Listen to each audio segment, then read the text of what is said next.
Hello दोस्तों, welcome back to my YouTube channel. तो आज से पहले मैं दो जो वीडियो अपलोड कर चुकी हूँ। फर्स्ट हमारा रहा था ओरिजिन ऑफ द अर्थ का, सेकंड रहा है हमारा जियोलॉजिकल टाइम स्केल का। ठीक है, थर्ड वीडियो जो है मैं लेकर के आई हूँ continental drift theory of Wegener. ठीक है, वेगनर की कॉन्टिनेंटल ड्रिफ्ट थ्योरी। ठीक है, तो पहले थोड़ा सा अपना प्रमोशन कर लेते हैं। अगर अभी तक आपने लाइक नहीं किया है तो लाइक कर दीजिए चैनल को, सब्सक्राइब एंड एक अच्छा सा कमेंट कर दीजिए। उसके बाद फिर हम लोग अपना वीडियो स्टार्ट करते हैं। ठीक है ना। तो यहाँ पर मैंने जो बताया हुआ था ओरिजिन ऑफ द अर्थ का कुछ पॉइंट था। ठीक है, जो मोस्ट इम्पॉर्टेंट था। फिर यहाँ पे जियोलॉजिकल टाइम स्केल का था। अब नेक्स्ट तो आपका स्टार्ट होगा कॉन्टिनेंटल ड्रिफ्ट थ्योरी। अगर इसमें हम लोग बात करें तो ये जो कॉन्सेप्ट है, अब जितने भी कॉन्सेप्ट मैं पढ़ाऊंगी वो सारे कॉन्सेप्ट वाइज रहेंगे। मतलब उसमें कॉन्सेप्ट है तो मैं बहुत डिटेल में उसको एक एक पॉइंट को लेकर के आगे बढ़ूंगी। ठीक है, थोड़ा सा बैकग्राउंड जान लेते हैं, उसके बाद फिर हम आराम से पहले समझ लेंगे, फिर जो लिखा हुआ है उसको पढ़ लेंगे। तो पहले याद रखना है ये कॉन्सेप्ट किसने दिया है। ये क्वेश्चन बहुत ज़्यादा पूछता है कि ये कॉन्टिनेंटल ड्रिफ्ट थ्योरी किसके द्वारा दी गई है। पॉइंट याद रखना, यहाँ पे क्या लिखा है, कॉन्टिनेंटल ड्रिफ्ट थ्योरी है, हाइपोथेसिस नहीं। बाद में बताएंगे कुछ पॉइंट हैं जो, एक सेकेंड रुकेंगे आप, मैं नेट ऑफ कर देती हूँ।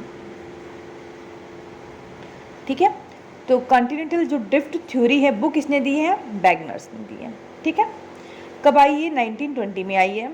तो कह रहा मेन ऑब्जेक्टिव जो मैं इसमें हाईलाइट करती जा रही हूँ उसको आप अगर नोट्स बना रहे हैं ना तो सब हाईलाइट का नोट्स बनाइएगा। अच्छा, मैं ट्राई करूँगी आपको एक नोट्स अपना दिखा दूँ। ठीक है, जिस तरीके से आप नोट्स बनाएं, तो ये इतना ज़्यादा लंबा बनाने की ज़रूरत नहीं है क्योंकि मुझे यहाँ समझाना है पूरा तो मुझे लिखना पड़ेगा। ठीक है, चलिए। तो आपको याद रखना है कि कॉन्टिनेंटल ड्रिफ्ट थ्योरी दी किसने है, वैगनर ने दी है। ठीक है, कब, 1920 में।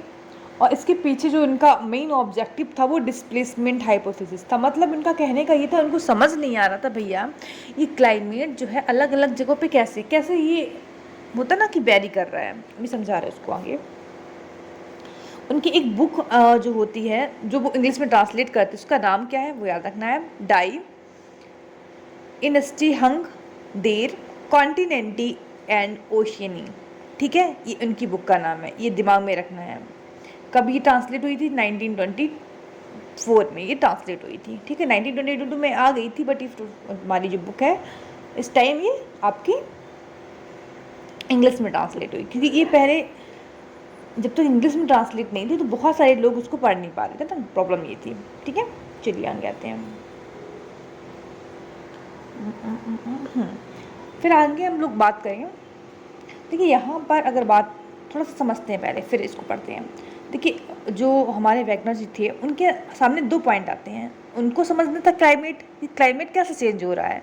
तो उसके दो वे उन्होंने निकाले। कौन कौन से दो वे थे, उन्होंने कहा कि या तो मैं क्लाइमेट को, जो हमारा क्लाइमेट उसको स्टेशनरी रखूँ, मतलब उसको बोलूँ कि वो वहीं पर रुका हुआ है, और जो हमारा बोल सकते हैं जो कॉन्टिनेंट है वो मूव कर रहे हैं। अब समझो एग्जाम्पल ये है, अगर देखा जाए हम लोग अभी पढ़ते हैं कि ना यहाँ पे कि इक्वेटर के पास क्लाइमेट ट्रॉपिकल वाला रहता है, फिर टेम्परेट वाला रहता है ना।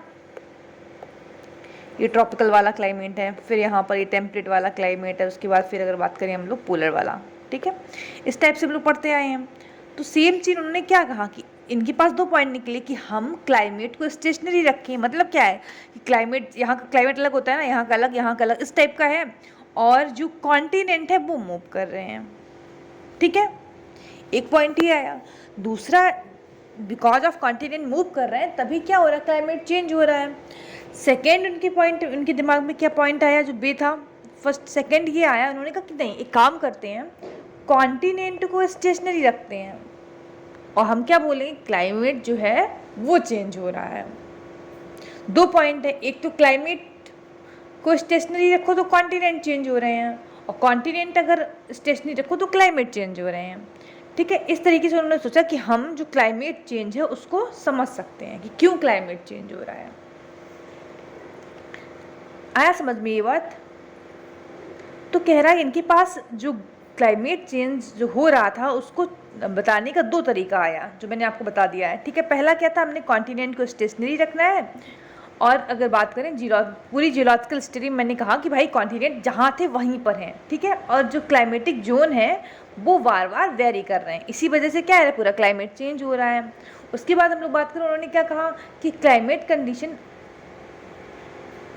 क्लाइमेटिक जोन को हमने स्टेशनरी कर दिया, और सेकेंड बार हमने क्या किया, कॉन्टिनेंट जो है वो ड्रिफ्ट कर रहे हैं। इनके पास ये दो तरीके थे, तो उन्होंने क्या किया, जब होता है ना हमारे पास दो वे होते हैं किसी काम की, तो उसमें से एक को चुनना होता है, तो सेम चीज़ उन्होंने सेकेंड वे को प्रायोरिटी दी और सेकेंड वे को उन्होंने चुना। उन्होंने कहा कि नहीं भैया, जो कॉन्टिनेंट है वो ड्रिफ्ट कर रहे हैं, मतलब वो मूव कर रहे हैं, और जो हमारा क्लाइमेट है वो स्टेशनरी है। क्लाइमेट रुका है से वो जब चेंज कर रहे हैं, तो बिकॉज ऑफ दैट हमको चेंज फील हो रहा है, ठीक है, करेक्ट। अब अगर हम लोग बात करें, इन्होंने इनकी थ्योरी समझते हैं, फिर इसको पढ़ते हैं, ठीक है, यहाँ पे आते हैं। इनके हिसाब से क्या था कि जो पहले कॉन्टिनेंट था वो एक, जैसे अभी आज क्या है, आज के ज़माने का ये रहा कॉन्टिनेंट है ना, नॉर्थ अमेरिका, साउथ अमेरिका, ठीक है, ये ऑस्ट्रेलिया हो गया, यूरोप इस साइड में, ठीक है, ये एशिया हो गया, अफ्रीका हो गया, है ना, ये आपका हो गया अंटार्कटिका, ठीक है। तो इस टाइप का हमारा कॉन्टिनेंट का आज का जो प्रेजेंट डे है वो इस टाइप का ओरिएंटेशन है, ठीक है। तो ये इन्होंने कहा कि ये पहले ऐसा ओरिएंटेशन नहीं था, पहले ऐसे नहीं था, पहले क्या था, पूरा कॉन्टिनेंट एक पार्ट था और कॉन्टिनेंट के चारों ओर पानी भरा था, मतलब ओशियन था। तो कॉन्टिनेंट जो लैंड मास है उसको उन्होंने बोला था पेंजिया, और जो वाटर मार्क था उसको बोला था पेंथलासा, ठीक है। इन्होंने क्या बोला कि पूरा जो अर्थ है, पूरी जो अर्थ है वो क्या है, एक लैंडमास है उसमें, और एक हमारा क्या है, वाटर बॉडी है। तो इन्होंने लैंडमास को बोला पेंगिया, ठीक है, पेंजिया, और जो वाटर बॉडी है उसको क्या बोला इन्होंने, पेंथलासा। अब उन्होंने फिर क्या कि कुछ टाइम बीतने के बाद, मिलियंस ऑफ द ईयर बीतने के बाद क्या होता है, जो पेंजिया है, मतलब क्या है, जो आपका लैंड मास है वो डिवाइड हो जाता है दो पार्ट में। कौन कौन से पार्ट है, यूरेशिया और गोंडवाना, ठीक है। क्या इन्होंने बोला कि पहले क्या था आपका, पेंजिया था जो लैंड फॉर्म था, और पेंथलासा क्या था, आपका वाटर बॉडी है। फिर ये पेंजिया ब्रेक डाउन होता है, ये ब्रेक डाउन होकर किस में आता है, आपका यूरेशिया में आता है, और आपका आता है गोंडवाना में।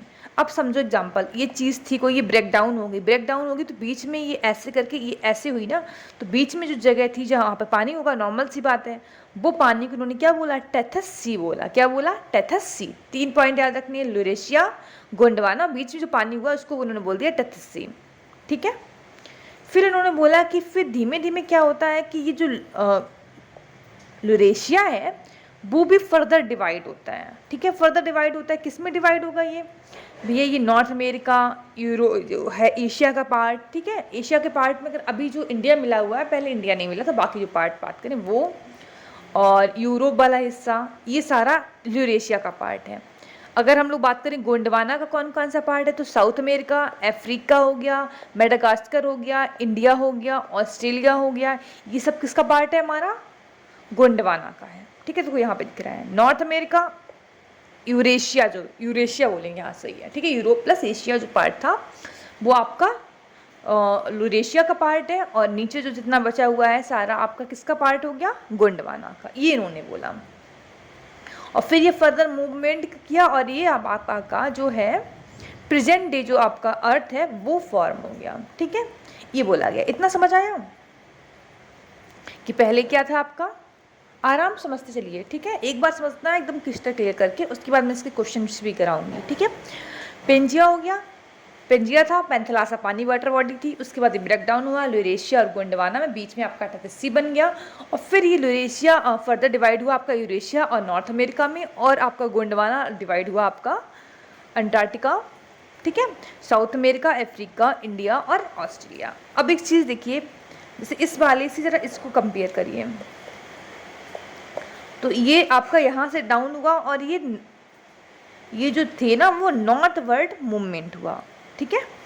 कहाँ के साइड मूवमेंट हुआ इनका, नॉर्थ वर्ड जो साइड पे मूवमेंट हुआ, एक मूवमेंट हुआ आपका नॉर्थ वर्ड, और एक देखिए इस साइड मतलब में वेस्ट वर्ड। इन्होंने क्या बोला, ये जो भी चीज़ें हो रही हैं यहाँ पे देखिए, नॉर्थ वर्ड हुआ तो यूरेशिया ऊपर पहुँचा, गोंडवाना नीचे रह गया, फिर ये फर्दर डिवाइड हुए और ये वेस्ट वर्ड मूवमेंट हुआ, ठीक है। अब इनसे क्वेश्चन ये पूछा गया कि भैया ठीक है, मैंने आपकी जितनी भी थ्योरी थी वो समझी, अब मुझे ये बताइए कि ये जो नॉर्थवर्ड मूवमेंट और साउथ जो आपका वेस्टवर्ड मूवमेंट है उसका कॉज क्या था। वो अपने आप तो ऐसा तो है नहीं किसी पे अपने आप फोर्स लग रहा है वो भाग रहे हैं, ठीक है, तो कोई ना कोई तो फोर्स लग रहा होगा, तो वो फोर्स कौन सा है, ठीक है। तो पहले इतना पढ़ दें, अच्छा रुक जाइए समझते हैं। तो इन्होंने यहाँ पे दो फोर्स की बात की, दो फोर्स कौन कौन सी बात की, इन्होंने कहा कि एक फोर्स जो आपकी बात करें हम लोग नॉर्थवर्ड मूवमेंट का कॉज है वो आपका ग्रेविटेशनल फोर्स, एक सेकेंड, ग्रेविटेशनल फोर्स, पोल फीलिंग फोर्स और ब्यूयांसी फोर्स है, ठीक है। कौन सा? ब्यूयांसी फोर्स, ग्रेविटेशनल फोर्स और पोल फीलिंग फोर्स, ठीक है, तीनों भी समझाते हैं। और सेकेंड, इन तीनों को जो कंबाइन इफेक्ट है उसकी वजह से क्या हो रहा है, जो कॉन्टिनेंट हैं वो आपके नॉर्थवर्ड मूवमेंट कर रहे हैं। उन्होंने क्या बताया, नॉर्थवर्ड मूवमेंट का कॉज क्या बताया इन्होंने, ग्रेविटेशन फोर्स, पोल फीलिंग फोर्स और आपका व्यूक्रेसी फोर्स, ठीक है, ब्यूयांसी फोर्स। इन्होंने वेस्टवर्ड मूवमेंट का जो कॉज है वो बताया आपका कि भैया जो टाइडल फोर्स होता है ना, टाइड वाला, मतलब में मून और सन का जो कंबाइंड ग्रेविटेशनल फोर्स लगता है उसको टाइडल करंट बोलते हैं। इन्होंने बोला ये कॉज है आपका किस बात का, आपके वेस्टवर्ड मूवमेंट का, क्योंकि हम लोग जब पढ़ते हैं टाइड वगैरह अगर देखे होंगे तो इस टाइप से उठती है ना ऐसे, तो उन्होंने कहा ये खिंच खिंच के खिंच रहा था, ये टाइड इतना बार बार टाइड हो रही है इतनी ज़्यादा कि ये बढ़ता चला गया, तो इसलिए ये जो अंदर कॉन्टिनेंट थे ये भी खिंचते चले गए, ये दूर हो गए, ठीक है, वेस्टवर्ड मूवमेंट हुआ इनका। ये इन्होंने तो पॉइंट बोला, समझ आया। इन्होंने बोला एक फोर्स इन्होंने कहा जो नॉर्थवर्ड मूवमेंट का है उसका कॉज है ग्रेविटेशनल फोर्स, पोल फीलिंग फोर्स और ब्यूयांसी फोर्स, ठीक है। इन तीनों का कंबाइंड इफेक्ट लगा, बिकॉज ऑफ दैट क्या हुआ आपका नॉर्थवर्ड मूवमेंट हुआ, ठीक है। और उन्होंने वेस्टवर्ड मूवमेंट के बारे में बताया कि भैया ये तो टाइडल फोर्स लग रहा है, समझ आया इतना। अब एक काम करते हैं, यहाँ तक की स्लाइड में आपको एक बार पढ़ देती हूँ जिससे आपको एकदम क्लिस्टर क्लियर चीज़ें हो जाएं, फिर आगे हम लोग बात करेंगे। हाँ यहाँ तक बता दिया था, चलिए आगे देखते हैं। तो वही इन्होंने कहा कॉन्टिनेंटल ड्रिफ्ट थ्योरी में अगर बात करें, जो मैंने बता दिया, देखिए पेंजिया था जो पूरी तरीके से अगर एक ओशन से घिरा था जिसका नाम क्या था, पेंथालासा था, ठीक है। अब अगर बात करें जो सी था, अ सी कॉल्ड टेथसी, मैंने बताया ना कि जब पेंजिया ब्रेक डाउन होता है दो ह्यूज लैंड मासेस में, जिनका नाम क्या था, एक ल्यूरेशिया था, नॉर्थ वर्ल्ड वाले को क्या बोला मैंने, ल्यूरेशिया बोला था, साउथ वाले को क्या बोला था, गोंडवाना बोला था, तो बीच में एक जो सी डेवलप हुआ उसको बोला गया टेथसी, ठीक है। फिर ये ड्रिफ्टिंग स्टार्ट होती है, मतलब अभी तो ये ब्रेक डाउन हुआ, फिर ड्रिफ्ट स्टार्ट होगा, ड्रिफ्ट स्टार्ट हुआ, ठीक है। मीजोजोइक इरा में आपका बात करें, फिर ये टर्सरी इरा हो गया, लेट टर्सरी इरा हो गया, इसमें आपका ये ड्रिफ्टिंग चलती है। और ड्रिफ्टिंग अगर बात करें फर्दर जो है ब्रेक डाउन होता है, मैंने आपको बताया ना कि भैया ल्यूरेशिया भी ब्रेक डाउन होता है, गोंडवाना भी ब्रेक डाउन होता है। ल्यूरेशिया 2 पार्ट में ब्रेक डाउन होता है, गोंडवाना तो बहुत 3-4-5 पार्ट में डिवाइड होता है। तो नॉर्थवर्ड मूवमेंट आप बात करें, देखो हम एक चीज़ देखो, इंडिया जो था कहाँ गया ये वाला, ये आपका कहाँ पे है, ये रहा हमारा इंडिया, नॉर्थवर्ड में, सॉरी साउथ में है ये इंडिया, मूव कर करके कहाँ पहुँचेगा, ये यहाँ पे एशिया के पास में, बिकॉज ऑफ दैट बोल सकते हैं हम लोग माउंटेन जो बने हुए हैं वो बने हैं, ठीक है। तो वही लिखा कि इंडियन पेंसुला जो इंडियन ओशन है, जब ये तो आपका इंडियन पेंसुला है, जब ये इस साइड मूव करेगा यहाँ पर आएगा तो यहाँ पर जो जगह बचेगी उसको बोला गया इंडियन ओशन। इंडियन पेंसुला की वजह से क्या हुआ, इंडियन ओशन का निर्माण होता है, ठीक है। अटलांटिक ओशन जो है form due to the westward movement of 2 Africas. अब समझो एग्जांपल, ये ब्रेक डाउन हुआ, यहाँ पे ये नॉर्थ अमेरिका है, ये क्या है, साउथ अमेरिका। जब ये इस साइड मूव हो गए तो बीच में जो जगह बची वो इस टाइप की थी, उसको क्या बोला गया, अटलांटिक ओशन। क्या बोला गया, अटलांटिक ओशन। जब हम लोग बात करें मैप में, यहाँ पे आइए, इस ओशन को क्या बोलते हैं हम लोग, अटलांटिक ओशन। अब ये यहाँ पे पहले था, यहाँ पे ये वाला यहाँ पे था, तो ये दोनों क्या हुए, वेस्टवर्ड मूवमेंट हुआ ना। वेस्टवर्ड ऐसे होता है भैया, ये ईस्ट होता है, ये वेस्ट होता है, ये नॉर्थ होता है, ये साउथ होता है, तो इस साइड मूवमेंट हुआ, बिकॉज ऑफ दैट क्या हुआ, हमारा अटलांटिक ओशन का निर्माण हुआ। ये हमारा कौन सा ओशन है बताइए, पैसिफिक ओशन, ठीक है। अब आगे आते हैं, कहाँ क्या, ठीक है। नॉर्थ और south America drifting westward and, ये तो समझा दिए हैं, ठीक है। अटलांटिक ओशन का निर्माण होता जो इस शेप का है। आगे आ जाइए, 2 फोर्स मैंने बताए कॉन्टिनेंटल ड्रिफ्ट थ्योरी के लिए। फर्स्ट फोर्स ये तो मैं समझा चुकी, इसको जरूरत नहीं है समझाने की, बस मैं ये तीनों फोर्स को थोड़ा सा डिफाइन करती हूँ। Gravitational force, force pulling force और वैकेंसी फोर्स। चलो देखो, ग्रेविटेशन फोर्स तो आप जानते ही हैं, ठीक है। पोल फीलिंग फोर्स क्या होता है? देखिए ये अर्थ है, ठीक है, ये अर्थ होगी हमारी, ये हमारा पोल है, ये इक्वेटर एरिया है। अब एग्जाम्पल थोड़ा सा इमेजिनेशन करिए, ये गोल गोल गोल गोल सर्कल की तरह ये घूम रहा है, ठीक है, गोल गोल गोल गोल घूम रहा है। तो यहाँ पर कोई आप चीज़ डालेंगे, कोई मान एग्जाम्पल दे रही हूँ फिलहाल, ठीक है, लिक्विड डाला आपने, तो क्या होगा? सेंटर की ओर आएगा ना, ऐसे। आप खुद ही सोचिए, वॉल है, वॉल को आप ऐसे सर्कल से घुमाइए और फिर उसके ऊपर कुछ डालिए, तो क्या होगा? वो इक्वेटर की साइड जाने का ट्राई करेगी ना। तो सेम चीज़ ये है, इसी को बोला गया पोल फीलिंग फोर्स, मतलब पोल से दूर की ओर जो चीज़ें होती हैं उसी को बोला गया पोल फीलिंग फोर्स, ठीक है। विकांसी फोर्स क्या होता है? देखिए दो इसमें समझते हैं। ग्रेविटेशन, ये अर्थ है, कोई भी चीज़ हम लोग ऊपर फेंकते हैं तो क्या होता है? ग्रेविटेशन फोर्स की वजह से क्या होती है? वो नीचे आ जाती है। मतलब ग्रेविटेशन फोर्स हमेशा चीज़ों को अपनी ओर अट्रैक्ट करता है, समझ आया? मतलब अर्थ है अपनी साइड में अट्रैक्ट करेगी बिकॉज ऑफ ग्रेविटेशन फोर्स। विकांसी फोर्स क्या है? इसमें ये होता है, जैसे मान लीजिए एग्जाम्पल, ये ज़मीन है, इसके अंदर कोई गर्म चीज़ कुछ भी भरा हुआ है, तो ये चीज़ ऊपर वाली जो लेयर है उसको थोड़ा सा पुशअप करेगी ना। तो ये जो फोर्स होता है विकांसी फोर्स, ये ज़मीन से ऊपर की ओर लगता है। समझो पहले, ग्रेविटेशन फोर्स नीचे की ओर लगता है, विकांसी फोर्स ऊपर की ओर लगता है, ठीक है। तो वही बोला इन्होंने कि तीनों फोर्स जब कंबाइन हुए तो बिकॉज ऑफ दैट आपका जो है नॉर्थवर्ड मूवमेंट हुआ। बस इतना समझना है, ज़्यादा दिमाग नहीं लगाना है, बस ज़्यादा हो तो उसको 3 पार्ट को याद कर लीजिए। ग्रेविटेशन, फीलिंग फोर्स और वैकेंसी फोर्स की वजह से क्या हुआ? आपका नॉर्थवर्ड मूवमेंट हुआ। वेस्टवर्ड में अगर बात करें, टाइडल की बात की उन्होंने, ये तो मैं समझा ही चुकी हूँ फिलहाल। ये अर्थ है हमारी, बिकॉज ऑफ सन और मून ग्रेविटेशन क्या होती है? टाइड्स आती है ना। बताइए एक दिन में कितनी बार टाइड आती हैं? लो टाइड और हाई टाइड में कितनी बार लो टाइड आती है, कितनी बार हाई टाइड आती है? तो कह रहा है बार बार टाइड आ रही थी ना, बिकॉज ऑफ दैट जो यहाँ पर ये सारे कंबाइन आपके लैंडफॉर्म थे, ये वेस्टवर्ड मूवमेंट इनका हो गया। बस इतना ही है इन्होंने, ठीक है। आगे बढ़े, फिर आते हैं हम लोग एविडेंस ऑफ स्टेबिलिटी। भैया आप कॉन्टिनेंटल ड्रिफ्ट थ्योरी आपने पूरी आला जो थी, पूरी थ्योरी थी, वो आपने मुझे बता दी। अब इसका कुछ प्रूफ देंगे आप? कुछ तो प्रूफ होगा ना। तो यहाँ पे एविडेंस है, टिलेट डिपॉजिट हो गए, कुछ प्लेसर डिपॉजिट रहे हैं, पोलर वॉन्डरिंग हो गया, अभी सब नीचे है, सब कुछ बताते हैं, ठीक है। डिस्ट्रीब्यूशन ऑफ फॉसिल फ्यूल्स हो गया, rock some across the ocean हो गया, फिजिकल फीचर कुछ हो गए, कुछ वेटोनॉलिकल जो एविडेंस हो गए वो हो गए, ठीक है। तो अभी अगर कुछ पॉइंट बचेगा तो मैं अभी बाद में बता दूँगी इसको, फिलहाल नीचे सब कुछ लिखा हुआ है अभी, ठीक है। चलिए आते हैं एक एक करके। पहले तो आया जिग जैग वाला। जिग जैग का मतलब क्या है? देखिए आप इनको इकट्ठा करिए। अफ्रीका है ये साउथ आपका अमेरिका है, नॉर्थ अमेरिका, साउथ अमेरिका, ये साउथ अमेरिका, ये अफ्रीका है। जब इनको करेंगे ना तो ये एग्जैक्टली फिट हो रहे हैं, देखिए यहाँ पे हो रहे हैं।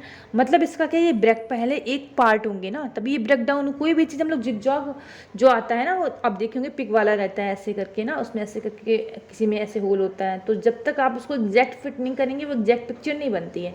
सेम चीज़ यहाँ पे हो रही है भैया, कि ये जो दोनों लैंड फॉर्म है दोनों का जो कोस्टल लाइन है एग्जैक्टली फिट हो रही है आपस में। तो मतलब हमको ये समझ में आ रहा है कि ये पहले कहीं ना कहीं एक लैंड फॉर्म के पार्ट रहे हैं, ठीक है। ये यहाँ पे ऐसे मैच हो रहा है, ये वाला पार्ट, ठीक है। ये देखो सब कुछ आपस में एकदम, जब उनको एक साथ रखा गया ना तो वो एक पार्ट बना रहे थे, तो इसी को बोला गया जिगजा फिट, ठीक है। ये हुआ। उसके बाद हम लोग बात करें नेक्स्ट क्या है, फोजिल, जो डिस्ट्रीब्यूशन ऑफ फोजिल्स। अब ये बोला गया कुछ स्पीसीज और एनिमल्स की थी, ठीक है। अब एक चीज़ बताओ, अच्छा इसमें कुछ डायग्राम, चलिए यहाँ पे आते हैं। एक मान लीजिए एग्जांपल दे रही हूँ, यहाँ पे किसी एनिमल की स्पीसीज की फोजिल फ्यूल्स मिले, वही एनिमल की फोजिल फ्यूल्स यहाँ पे मिले, तो थोड़ा सा समझ नहीं आ रहा ना चीज़ें कि भाई ये जो एनिमल था ओल के तो यहाँ पहुँच नहीं गया, इतना बीच में इतना बड़ा ओशियंस है, ये कैसे हो गया? तो कहीं ना कहीं ये साइंटिस्ट को लगा भाई जो हमारे जोग्राफर थे उनको लगा कि नहीं ये पहले एक साथ रहे होंगे, तो ये इस वाले इलाके में ये एनिमल पाया गया, ये ब्रेक डाउन हुआ, तो यहाँ पे कुछ फॉसिल है, इसलिए कुछ फॉसिल फ्यूल्स यहाँ पे हैं।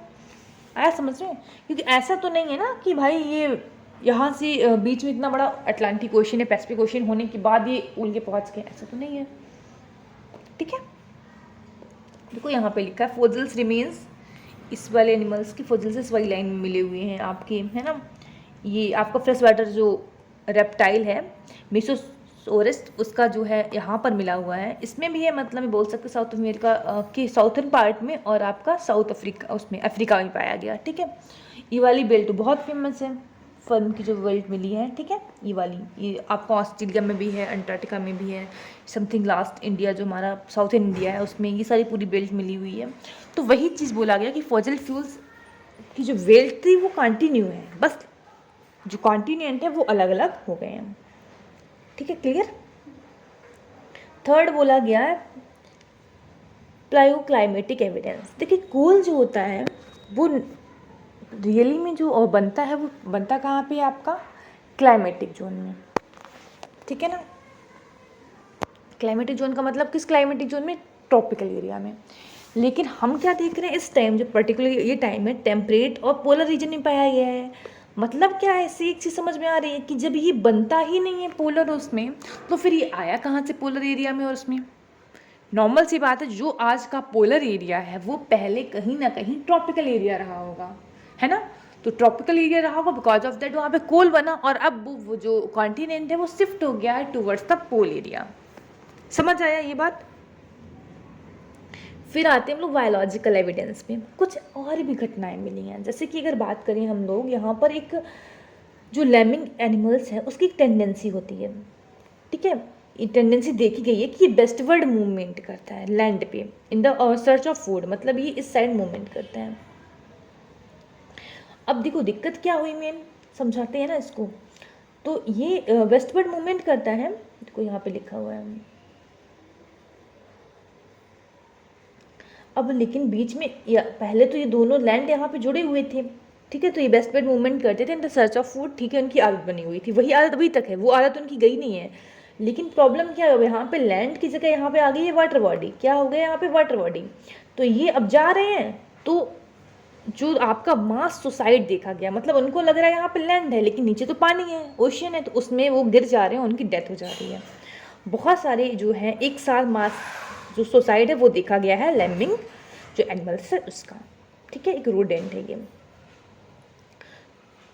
तो वही क्या कहते हैं, नॉर्थ अमेरिका से ये क्रॉस करते तो अटलांटिक में गिर जाता है, ये होता है इसके साथ में। ठीक है, और कुछ बचा है, एक सेकेंड, अभी हाँ भी ये बचा हुआ है।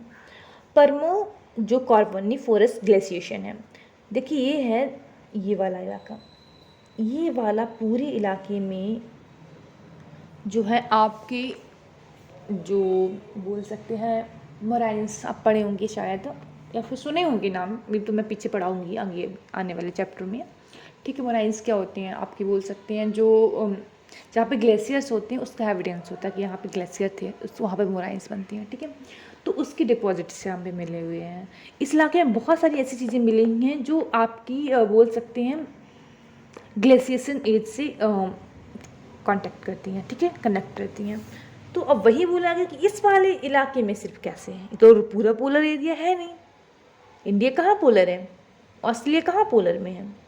ठीक है, ये वाला पोलर कहाँ है, तो लेकिन यहाँ पे एविडेंस कैसे मिली पोलर की, तो ये बोला कि पहले ये ऐसे पार्ट हुआ होगा ना, एक साथ में ये ऐसे पार्ट रहा होगा और ये इलाका पोलर एरिया में पड़ता होगा। समझ रहे हैं आप, ये पोल इलाके पे था, बाकी उधर साइड इक्वेटर वाले पे था, बिकॉज ऑफ दैट क्या है ये यहाँ पर एविडेंस बोलते हैं पोलर एरिया के। ठीक है, तो इतने ये कॉन्सेप्ट हो गए, और कोई कॉन्सेप्ट इस साइड से आई थिंक एक आधा बच गया है इसमें। प्लेसर डिपॉजिट एक चीज़ और बताते हैं, कुछ जगहों पे क्या हुआ, जैसे मान लीजिए एग्जांपल जो आपका गोल्ड का जो होता है ना, आप समझिए एग्जांपल, एक जगह है, ठीक है, ठीक है, यहाँ पर आपको गोल्ड मिल रहा है, लेकिन यहाँ पे गोल्ड का सोर्स आपको नहीं मिल रहा है, और उसकी जो सोर्स है वो दूसरे कॉन्टिनेंट पे आपको दिख रही हैं। जो वाइन्स हैं, मतलब बोल सकते हैं नली टाइप की, जहाँ से सोर्स होता है वो दूसरे कॉन्टिनेंट पे दिख रहा है, और उसका जो रियल में जो ऊपर दिखना, समझ रहे हैं ना, एग्जाम्पल समझिए। आप लावा पढ़ते होंगे, तो यहाँ पे पाइप से लावा जाता है ऊपर, ये डोम लाइक स्ट्रक्चर समथिंग होते हैं, लोग जो भी हैं स्ट्रक्चर्स वो बनाते हैं, ठीक है। तो सेम चीज़ यहाँ पे, गोल्ड यहाँ पे मिल रहा है, उसकी जो वाइन है वो यहाँ पे मिल रही, पाइप से यहाँ पे मिल रहे हैं। तो मतलब क्या है, ये पाइप यहाँ भगवान जी बना के और यहाँ पे गोल्ड रख गए, ऐसा तो नहीं होगा ना। पक्का ये दोनों कॉन्टिनेंट पहले जुड़े होंगे। तो यहाँ पर ये आपका ऊपर वाला पार्ट है, यहाँ वाइन से ये यहाँ पर सोर्स बना होगा, नॉर्मल सी चीज़ है। तो वही ये थोड़ा सा इशू रहा कि प्लेसर डिपॉजिट मिले हैं, ठीक है। और ये तो बता दिए, फुजल वाला भी बता दिए, रॉक वाला भी बता दिए। Rock of same age across the ocean, ये देखो नॉर्मल सा चीज़ें समझाते हैं। जो कोस्टल एरिया के, मैंने कुछ ज़्यादा ही इसमें कर दिया, एक सेकेंड रुको, पहले से बहुत कलर्ड था ना। चलिए, यहाँ की जो रॉक सिस्टम है ना, यहाँ का जो रॉक सिस्टम है उसकी एज सेम मिली है, ठीक है। जब हमने उसको कार्बन डेटिंग उसकी की तो फिर हमको क्या मिली, दोनों की एज सेम मिली है। तो मतलब ये नॉर्मल सी बात है भैया, ये भी सेम एज के रहे हैं, ये एक साथ रहा है, ये कहने का मतलब है। और कुछ हो गया। टिल डिपॉजिट में बता चुकी हूँ, वो ग्लेशियर के टाइम पे जो टिल डिपॉजिट होता है वो उसको बोलते हैं, ठीक है। मोराइंस भी उनको बोलते हैं। इसमें ये होता है नॉर्मली एक वो, तो उसके अंदर आपको बहुत सारे पत्थर मिल जाएंगे एट, ये नॉर्मली ग्लेशियर, जहाँ पे ग्लेशियर होता है ना वहाँ पर ये वाला मोराइंस बनता है। अभी हम लोग ग्लेशियर लैंडफॉर्म पढ़ेंगे ना, पेरी ग्लेशियर और ग्लेशियर के, तो हमको समझ में आ जाएगा वो चीज़ें। चलिए, कोई इशू नहीं है अब तक खास। आई थिंक आपको ये वाला जो पार्ट है वो समझ में आ गया होगा। आपको स्क्रीनशॉट साथ साथ में लिखते जाइए भैया, ठीक है। नहीं तो मैं लास्ट में एक एक बार एक एक सेकंड के लिए आपको दे दूँगी, तो स्क्रीनशॉट ले लीजिएगा, जो आपको इंपॉर्टेंट लगे उसको शॉर्ट नोट्स बना लीजिएगा। अभी मैं आपको शॉर्ट नोट्स दिखाऊंगी पक्का, इसी का शायद सीवीटी का होगा, सीवीटी का नहीं किसी और का होगा, तो मैं आपको दिखा दूँगी, ठीक है। चलिए आ गया था, अब आता है क्रिटिसिज्म भी। अब खुद बताइए क्या क्रिटिसिज्म आपको समझ में आएंगे। पहला पॉइंट तो यही है कि टाइडल फोर्स की वजह से कॉन्टिनेंटल ड्रिफ्ट हो गया। इतना हाई है क्या टाइडल फोर्स, खुद ही सोचिए आप। अगर चलिए ठीक है हाई है, तो फिर ये अर्थ जो मूव कर रही है तो मूवमेंट भी रुक जानी चाहिए, होना चाहिए ना। तो वही है ये वाला पॉइंट। तो वही क्या, जो सबसे मेन जो कंट्रोवर्शियल रहा है वो फोर्स के बारे में ही रहा है, ठीक है। फिर ये बोला गया कि भैया नॉर्थवर्ड और वेस्टवर्ड ही क्यों, ओनली साउथवर्ड मूवमेंट क्यों नहीं हुआ, ठीक है। क्यों आपका ईस्टवर्ड मूवमेंट नहीं हुआ, क्यों यही दोनों मूवमेंट हुए। इस बात का भी रिप्लाई कोई नहीं आ पाया इसमें यहाँ पर ये बोला गया था सियाल जो है वो सीमा पर फ्लोट कर रही है, लेकिन रियलिटी में क्या है, जो हमारा एस्ट्रोनोस्फीयर है, मैग्मा वाला चैम्बर, उसके ऊपर हमारा लिथोस्फीयर जो है वो फ्लोट कर रहा है। यहाँ पे थोड़ा सा वो चीज़ें चेंज हुई, ठीक है। तभी तो इन्होंने जो वैकेंसी फोर्स था उसके बारे में बात की थी। चलिए, द फॉर्मेशन ऑफ माउंटेन, उन्होंने देखो जो रॉकीज माउंटेन हो गया, एंडीज हो गया, इनके बारे में कुछ नहीं बताया खास, ठीक है। इन्होंने एक्सप्लेन नहीं किया जो ओशन के अंदर जो रिजेस बनी है भाई, कैसे रिज बन गई हैं, कैसे आइसलैंड वार बने हैं, आर्क जो बनती है ना आइसलैंड आर्क, वो कैसे बन गए, इसके बारे में कोई एक्सप्लेनेशन नहीं है। तो इतने सारे एक्सप्लेनेशन आपकी थ्योरी नहीं दे पाई, कहीं ना कहीं आपकी थ्योरी में कमी है। आपने बहुत अच्छा एक्सप्लेन किया, बट कहीं ना कहीं तो ये चीज़ें कमी है ना, तो उसको फर्दर आगे जो न्यू थ्योरी आएंगी वो और फर्दर एक्सप्लेन करेंगे, ठीक है। बस इतना ही है सीबीटी की में, ठीक है। एक काम करते हैं, आपको उसमें शॉर्ट फॉर्म दिखा देते हैं कि आपको नोट्स कैसे बनाने हैं। अभी पूरा छापने नहीं बैठेंगे, तो एक काम करिए, आप स्क्रीनशॉट ले लीजिए। वेट 2 सेकंड लगे, जल्दी ले लीजिए, स्पीड से पॉज करके ले लीजिए।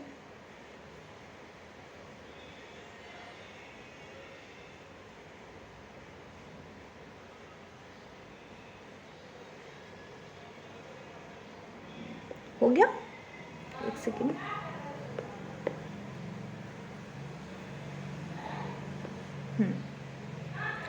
Take the screenshot.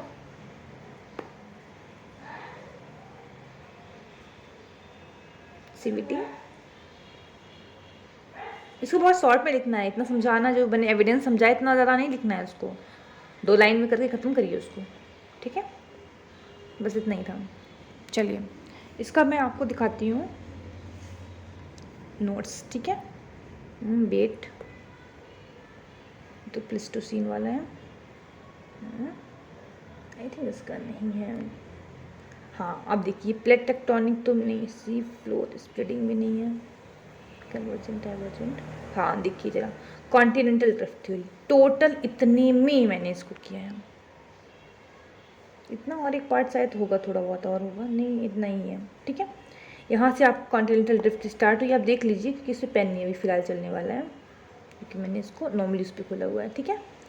वैगनर मैंने लिखा, इसमें उनकी बुक का नाम लिखा, क्योंकि जो इंपॉर्टेंट है, प्रॉब्लम क्या थी, क्लाइमेटिक चेंज देखना था, फिर कॉन्टिनेंटल स्टेशनरी, क्लाइमेट शिफ्टेड होगा, और सेम उसका उल्टा था, लेकिन हमने कौन सा लिया, सेकेंड वाले पोर्शन को मैंने लिया।